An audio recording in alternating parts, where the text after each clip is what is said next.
It's been 40 months after my hair transplant. Such a roller coaster. It's great to have some hair back, and it's really been a life-changing experience. Am I happy? Yes. Of course I'm happy. Come on. Who doesn't want to have more hair? Probably the person who doesn't have any hair loss. But anyways, if you see me for the first time, I had hair transplant with Dr. Bruno Ferreira in Portugal, implanted 3,659 grafts only in the frontal third of my scalp. And the reason for this is because my hair is extremely thin and I would require so many grafts to achieve a really good dense result overall. So it would not be possible to do it only in one surgery. And as you can tell, my hairstyle is a little bit weird.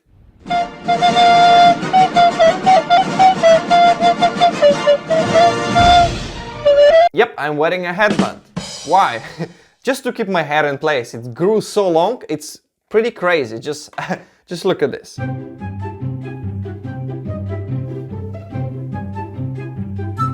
I would not be able to see if I would just put my hair down, you know what I mean? And the reason why I'm growing my hair so long, first of all, I cut it twice only. And I cut just a split ends, just those, you know, tiny little bulbs that you see after the hair transplant, and just to kind of even it out. Basically, the reason for growing the hair longer has always been the same: to cover my mid-scalp and partially crown as well, to make a slick back like I'm doing right now. And I was hoping to kind of get away without the second surgery, or at least to see how my how finasteride can, you know, regrow possibly lost mid-scalp and crown. And to be honest, it didn't really did much. The main thing that finasteride did for me, it's stopping further hair loss, which is always a plus, obviously, but I didn't really experience much regrowth in terms of mid-scalp, just a little bit in the crown. So I'm still grateful for this, but yeah, I need a second hair transplant. And of course, if you've been following me, you know that I'm already scheduled for my second one, 3rd and 4th of June 2021, so very soon. And for some reason, if you haven't seen me before, this is how I look before hair transplant. And this is how I look right now. And so because my hair is so long, if I would go outside right now, it would blow away completely with wind. My whole mid-scalp would be exposed, which that's not something what I want. And obviously, if I would put a lot of hairstyling products, it would work in a way, but it would still not be perfect. So hence why I'm using a headband. And to be honest, it's been such a lifesaver. I can just easily put it up like that, and I don't need to worry about any kind of wind at all. And if you want to grow your hair fast and long, you need to smash that like button for the YouTube algorithm, because otherwise it doesn't work. That's the law. And the best part about the hairband is it's showing really nicely my hairline, my newly rebuilt hairline. And to be honest, I'm really loving it. It's like only single grafts in there. Pretty good density, to be honest, considering my fine kind of hair, fine caliber of hair. It would be very difficult to recreate it.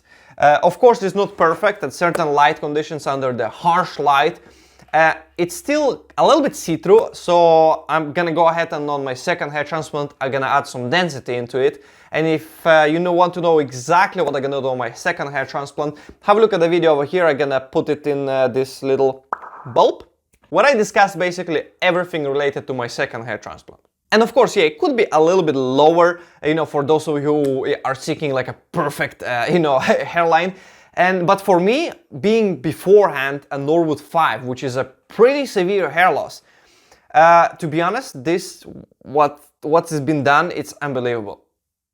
And on day-to-day basis, I'm not really using any hair products, anything. I'm just like putting this headband, I'm just going about my day. It's covering all mid-scalp and crown pretty nicely, to be honest. It's not visible, and of course, the sides and the back are really long as well, and only because the barbers in the UK are closed, and I'm already booked my haircut on 18th of April, I believe. Still a long way to go, and I really don't know what exactly I'm gonna do. I'm planning to keep my top as long as it is right now until my second surgery in a couple of months. But I'm still deciding whether shall I, shave it down, my sides and the back. Shall I keep it growing? Shall I just, kind of structure it a little bit, you know what I mean? I don't know. What do you think? Let me know in the comments down below. What do you think? What kind of hairstyle could suit me right now before my second hair transplant? So overall, am I happy with my hair transplant? Absolutely yes. Because I got new hair, I can, of course I got a mid-scalp and crown bald, but I can slick it back and that's it. Nobody really knows that I had a hair transplant. Would I recommend a hair transplant? Yes. But make sure you're going to someone that is really good. What do I mean by that? Find a good surgeon. Find a good clinic. Don't go to just any, across the road. Because chances are you're not gonna be looking really good after the hair transplant. Your hair transplant gonna be unnatural in weird angles, hair growing. The donor can be over-harvested. Is that what you want? Or you want to look good after a hair transplant? Just forget about the hair loss. So please, do me a favor. Don't go to just any random clinic. Do your research.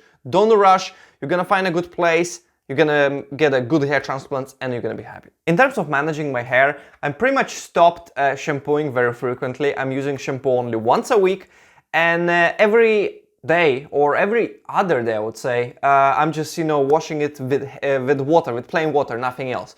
This is exactly the same way I used to do it for like 3 or 4 years before my hair transplant, and it was fine. I actually never used shampoo before for 3 years straight, and my hair was absolutely perfect. Of course, the first few weeks was difficult because, my hair was super greasy, my scalp was producing extra sebum, but after some time, after, maybe 3-4 weeks, my scalp adjusted and knew exactly how much sebum to produce to keep my scalp and hair healthy, but without making it super greasy.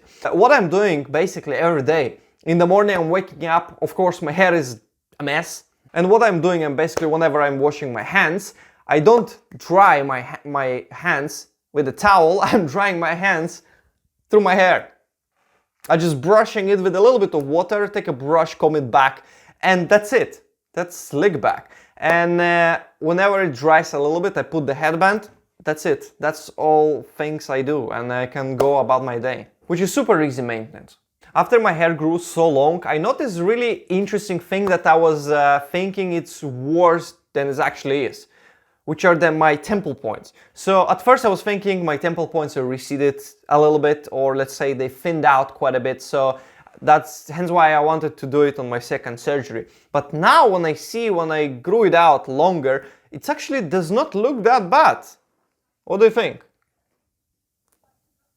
I think it looks alright. It's like, of course, it's not perfect, but it looks pretty good, to be honest. And I really love like the hairline and temple points. Actually, looks really pretty decent. I really was thinking that it looks worse than it actually is. But the reason for this is because my hair is pretty long. That's why. So it creates this, natural like illusion of density and like overall darkness. But if I would keep my hair on the sides pretty short, let's for example 1 or 2 millimeters, they would be pretty invisible, because the hair color on my temple points, as you can see, they're much lighter because they're miniaturized. Of course, because I'm using finasteride, they're not miniaturizing any further, which is great, but they're not getting any darker. Possibly if I would use minoxidil, it would help a little bit, but I've been using it beforehand for 1 year and I really didn't see much of a difference, hence why I'm not using right now, and I'm gonna start using it after my hair transplant, second hair transplant, so that's another topic for another video. Of course, I will still go ahead and fill in a little bit more those temple points with some single finer grafts to kind of make it a better, thicker appearance. Maybe I will adjust them a little bit, just, yeah, whatever, just go ahead, check out this video when I discussed everything. And I did a short video showcasing my month by month, basically hair transplant growth. So it's interesting to see when the hair actually starts to kick in, all of the, like majority of the hair start to grow at the same time, which for me was around between month 4 and month 5, but there was still more and more improvement. Even after month 9 and even 10, I've seen more.